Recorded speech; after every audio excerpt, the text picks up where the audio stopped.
Alright, after covering 3 mainline Kingdom Hearts games that have insane levels of detail to go over back to back, yeah, I just want to chill out for a bit. So let's play something a little more laid back. Well, as you know, I'm a Senran Kagura enjoyer, especially Burst Renewal, so when I saw they were having a crossover game with Neptunia, yeah, you know how to be there. I wanted to play this one for a good while, but just never had a chance to, sadly. But now that I am, could this be the true Senran Kagura follow-up we've been waiting for? Let's find out. This is Combat Overview. Here we go over the general controls, the main mechanics, who or what we use them on, and then seeing how it all comes together. Okay, we only have a single attack now, doing its one basic combo. These are very slow to come out, you're locked into their drawn out uncancelable animations, and they feel pretty unsatisfying to use. Notice how enemies don't even flinch majority of the time when you hit them. Yeah, it's all sort of bad already. Also, when we reach our ender, it no longer changes into an aerial rave, because they've been removed entirely. If we don't have aerial raves anymore, then what about our heavy attacks to chain into them? Yeah, that's been taken out too. Instead, we get these projectiles, shurikens and kunais to swap between by clicking in the left thumbstick. Shurikens deal more damage, while kunais want to hand out debuffs like poison. You can only toss out a few of these before they go on this kind of cooldown. Yeah, nothing too crazy with these. You can't use them to juggle or anything, right? You'll most likely toss them out at the start and forget about them. Yeah, I'm not so sure about this one so far. Onto defenses, we have the stat step that uses a bit of your stamina to iframe through attacks. No perfect dodge mechanic or anything, just a standard dash. The new guard and his just defend version will gain stamina while negating a bit of damage. And that's it. It's pretty limp compared to renewal.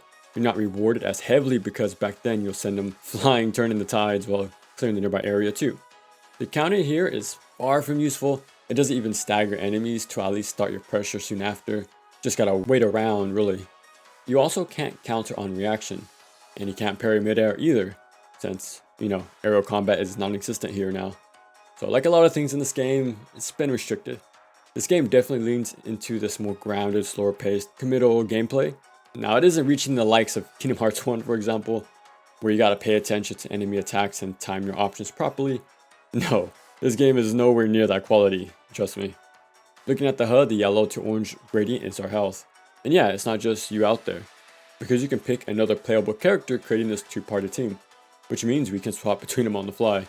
And the usual stuff, the bench character heals up to half their max health and can recover their entire stamina. Can even swap after an attack to drop in with this unique tag attack at the cost of some stamina. So we're revisiting some Onichambara tag team mechanics a bit. Good thing it's not like Dawn of Dreams. If you fall in combat, then you'll play as your other character. It's not an immediate game over, which is pretty nice. But want to know what isn't nice? There's no more battle damage. The classic clothing destruction isn't here anymore. Speaking of clothing, there's no character customization either. No little accessories, hairstyles, outfits, no nothing. You can download free alts, but it's not much compared to past games. While this meter underneath is our stamina, basic attacks do not use this. It's primarily used for our skills. Yeah, it refills on its own after some time, but landing attacks will add to it by a good amount. Alright, by holding R2 you open up the side menu. These are your ninja art skills, each tied to a face button. Now once you toss one out, a timer will begin. While this is happening, you can chain up to 3 skills back to back. And depending which order you do it, will gain a buff or dish out a debuff. For example, if we use this Rising Slash, it'll give a damage buff, then the next one will lower the defenses, and the last will give us another damage buff. The thing is, it's a set order most of the times. Would have been a lot more interesting if there were multi-tiers for each skill to give more player choice. But since there's only one buff, it kind of makes up a string for you already. Instead of letting you pick and choose which buffs you want on your own, it kind of predetermines your playstyle with what they give you. So yeah, expect to match skills till you can't anymore before you rinse and repeat the same string. Honestly, the skills are pretty bad in general. Enemies don't even react to them at all most times. Don't stagger like before or get sent flying either. They kind of tank the hits and stare at you. So this whole game comes off as fighting brick walls that are also damage sponges. Not only that, but there's no more iframes when using skills. In Renewal, you'll iframe through attacks with your meter, but not anymore. He also feels stiff to use. The whole game feels like this, but it's pretty awkward to chain into skills from base attacks or vice versa. In general, your options just feel so separated from one another and just don't mesh well, and nothing feels impactful or distinct. It's like No More Heroes 3 bad. Luckily, you get to play as cute ninja girls, but this is pretty bad, especially compared to the last action game we've covered. While we have Shinobi Extreme, this meter around your portrait fills as you land hits or take damage. Now this actually has iframes and deals solid enough damage. This doesn't pop up much, so again, toss it out and forget about it. We no longer have Shinobi transformations from past games. Instead, we get Kingdom Hearts 2 drive forms. No, seriously, they're called drives. But yeah, they're limited use in that current mission and will end on its own after some time. They don't add different moves or alter much on a wild level. There's just passives. Deal more damage, but you'll have lower defenses. You won't be staggered as easily, increase your stamina recovery, and so on. They do change the color of your outfit similar to Kingdom Hearts 2 drive forms, which is a neat detail. The sub-leveling up system based on yin and yang playstyles were removed too. So there's even less progression. Can't unlock mid-air parries, increase your damage the higher your combo is, fast falling, lifesteal on hit, and your taunt to bait enemies now. Yeah, we had a taunt back then in Burst Renewal. But since they removed these playstyles, it also means frantic mode at the start of missions is gone too. One thing after another, they're taking on options. Instead, they give us spirit gems, very little percentage buffs. If you line them up, you'll get a bonus, but this is pretty meh compared to the neat passives you'll unlock in past games. Also, at the headquarters and the shop are a step back too. In Burst Renewal, you'll get a feel for the personalities if you stayed around long enough. Nice little details for each and every one of them, and in the shop, you'll get a whole 3D model. But now, everything's just a PNG. When it comes to enemies, oh no, it's bad. They're extremely passive, kind of non-existent AI most times it seems. Spawn in and kind of just stand around, daydreaming for a second. And when they do attack, there's no clear windups at all. It's a step back compared to Burst Renewal's improved cues they gave to all enemies. They also took out their attack range visuals. It's not needed as much now since there's less enemies on screen. And they don't even attack here anyway, so it's really not needed. Yeah, if you can imagine, it doesn't feel fun to fight anything in this game. Sluggish attacks, enemies don't react when you hit them, they don't fight back. And combat just isn't Senran Kagura anymore. You're not doing timed perfect guards, stringing aerial raves, comboing into skills to continue pressure. And yeah, this game is extremely bare bones in comparison. All you can do is try to get behind them to do extra damage, but that's really it for some sort of smart plays, if you can even call it that. Bosses are also worse here. Past Senran games were great because you fought the other schools who had all their own playstyles, making for this sort of boss rush kind of feel.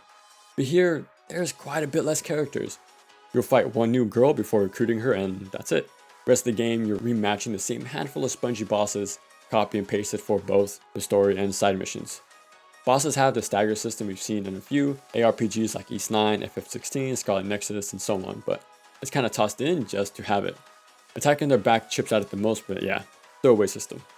So if you like the power fantasy of cutting down hordes of enemies, or the boss rush feel of past games, yeah, it gets nowhere close to any of those games' heights, literally and figuratively. And that's Neptunia Cross Senran Kagura Ninja Wars. Sad to say, but this is another fumble. Sucks too because I really like this whole concept. Not surprising because of the whole ninja theme and all, right? But the gameplay doesn't match the solid standards Burst Renewal set. They do have great looking in-game models. To me, they look better than past games. And the new art is really good too. But that's really it, to be honest with you. Might be worth checking out if you just want to see these two franchises interact with one another. But even then, the story is held back from you because the game definitely gets grindy near the end. So no matter who you are, if you like the characters, customization, fan service, or the combat, everything is held back in some way. All around, it's a huge step down.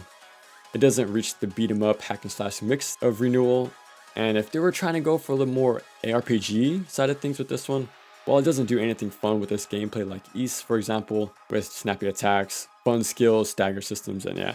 Didn't expect to see some Kingdom Hearts influence so soon, especially in this game of all places. But I can see it working. It just needs a lot of fine tuning. But yeah, it just does nothing right, honestly. No aerial raves, weaker counter system, no frantic mode, no clothing damage, no customization, no iframes on skills. Skills no longer affect enemies at all. And enemies are cannon fodder again, reverting back to their past Muso-like games. At least those enemies reacted when getting hit, unlike this game. So yeah, if you're looking for a Senran Kagura follow-up, well, this isn't it. But if you want a more action-focused Neptunia game that's not half bad, I'd recommend the two Vita games or Cyber Dimension Neptunia 4 Goddesses Online. It's a mouthful, I know. But yeah, I doubt it's much better than this combat-wise, if I had to guess. It's been 3 years since I last played it, after all. But whatever it did it right. I got the platinum the same week I started it, and I remember having a solid time, so there you go. Might keep you a bit more engaged than Ninja Wars. You know what? I'll give him this though, the credits are super awesome, because it's filled with throwbacks to older games, from Samurai Pizza Cast, TMNT, Shadow of the Ninja, Legend of Kage, and doesn't this final part look familiar? You can definitely tell there's a legitimate love for ninja games, especially with all the little references they put. Like in this side chat area, you'll find references to Kagemaru from Virtual Fighter, Mai from KOF, Joe Musashi from Shinobi, Leo from TMNT, Yuffie from FF7, and of course Ryu Hayabusa. Super cool stuff, but unfortunately, the gameplay isn't worthwhile to experience yourself. So don't feel too bad for skipping out on it.